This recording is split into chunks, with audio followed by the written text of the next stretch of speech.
Որպես դիտորդ դրատեղամասը սխալվում չէ արձանագրի, որը խախտում Կարևոր է, որ հանձնաժողովը կազմակերպված է աշխատում եւ իհարկե լսում է թե դիտորդներին, թե վստահված անձանց խորհրդի տեսքով, դեռևս չեն եղել կուտակումներ, իհարկե դժվար է ասել, որովհետեւ մենք նոր ենք ժամանել տարածք, բայց այնուամենայնիվ այլ դիտորդների հետ զրույցից եւ վստահված անձանց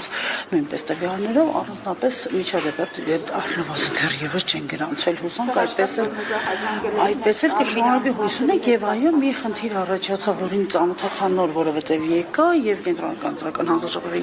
նախագահի տեղակալը նույնպես տեղում ծանոթանում էր խնդրին, թե ինչու է երկու կարծես թե նմանատիպ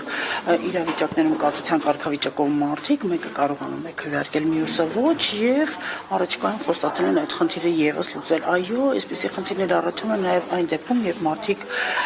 Հայաստանի Հանրապետության քաղաքացիներ են, որովհետեւ կարող են այո սարքային խնդիրներ լինել, տեխնիկական, բայց հուսանք, որ դրանք չեն լինի առնվազն ընտրակեղծարարության ոլորտից, ինչին մենք կարող ենք նաև ականատես լինել ընտրատեղամասերից եւ տարածքներից դուրս։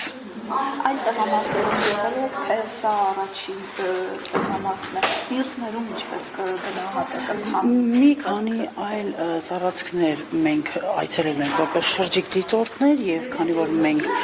մեկով, երկու եւ 3 հոգով չենք, այլ 20-ից ավել դիտորդներով ենք, ապա տեղերում նույնպես գրանցվում են այցելություններ եւ եղել են նաեւ դեպքեր, որտեղ ուղղորդման դեպքեր են նկատել, այդ թվում թե գործող քաղաքապետի եւ թե այլ տեխնացուների օգտին եւ փորձել են անմիջապես միջամտել եւ արձանագրել իրավիճակը։ Այս պահին մենք զրուցում